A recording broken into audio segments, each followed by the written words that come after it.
You don't need lakhs of rupees to start investing. You can start with just 500 rupees today. Welcome to this explainer.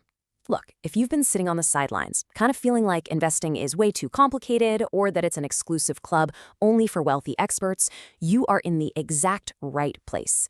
We're going to show you step by step how to start investing in India. We'll take you from zero knowledge to making your very first investment, using digital platforms that make the whole process simpler than ever before. And I want to start by immediately shattering the biggest myth out there. That 500 rupee thing? I am totally serious. You absolutely do not need a massive bank account to get into the stock market. You can overcome that beginner hesitation and literally start your wealth creation journey today with just 500 bucks. And you can do the whole thing right from your smartphone. To get you there safely, we're going to follow a super clear 5-step roadmap.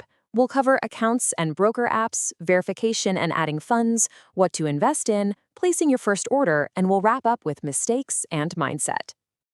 All right, step 1, accounts and broker apps.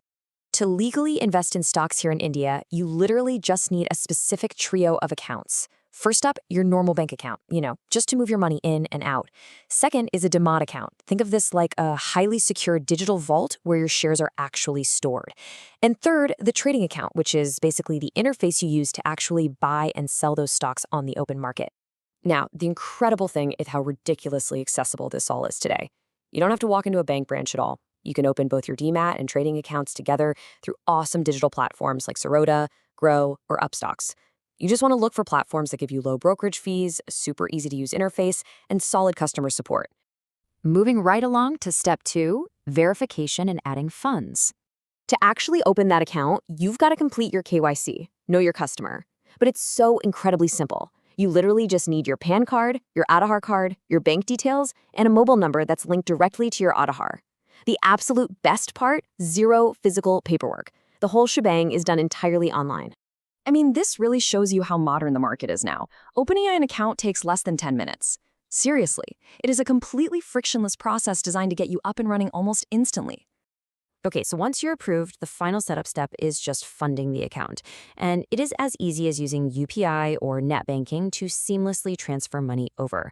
Remember that hook from the very beginning? Start small. Just transferring 500 or 1,000 rupees is perfectly enough to get the ball rolling. All right, step 3, what to invest in. Now, before you buy anything, remember the ultimate goal here, wealth creation and beating inflation. Because of that, your focus should be on long-term investing, not short-term trading. For beginners, the absolute best, highly recommended starting point is index funds. These track major market indices, like the Nifty 50. It basically means you get broad exposure to the top 50 companies in the country all at once. And alongside those, large cap stocks. Those massive, stable industry leaders are fantastic options too. You really have to understand this comparison because it's a total lifesaver.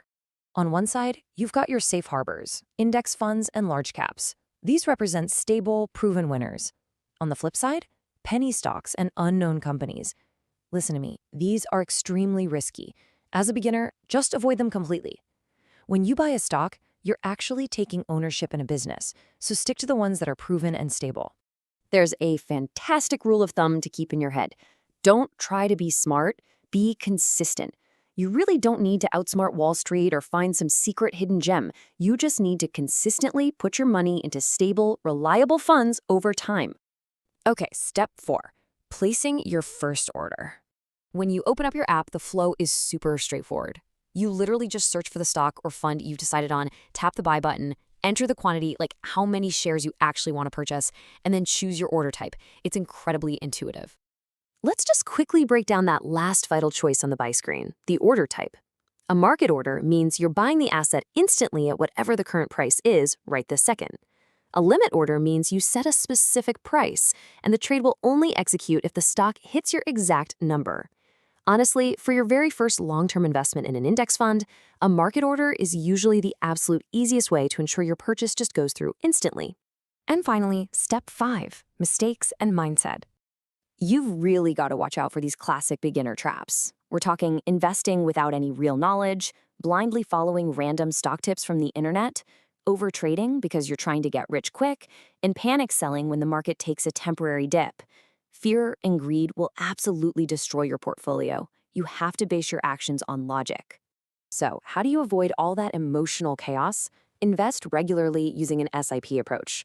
SIP stands for Systematic Investment Plan. Basically, you're investing a set amount of money on a regular schedule, regardless of whether the market is up or down. It builds massive discipline, totally prevents panic, and lets you really benefit from the power of compounding over the long run. Look, I want to leave you with a couple of powerful thoughts. Your first investment is not about profit. It's about starting. Just getting the account set up, finishing your KYC, and buying that first 500 rupees worth of an index fund, that action right there is your biggest victory right now, because you're building the foundation of true financial discipline. Remember, you do not need a huge pile of cash to start. You just need the right knowledge and discipline. And the earlier you begin, the more you benefit from compounding. There's this brilliant quote: "The best time to start investing was yesterday. The second best time is today." You've got the blueprint. Now it's time to take action. Now, if you're fired up to take that next step and want to know exactly which stable companies to actually look at, you're going to love our next explainer. We'll be breaking down the absolute best stocks for beginners in India. So make sure you hit that subscribe button right now so you don't miss it, and we will catch you in the next one.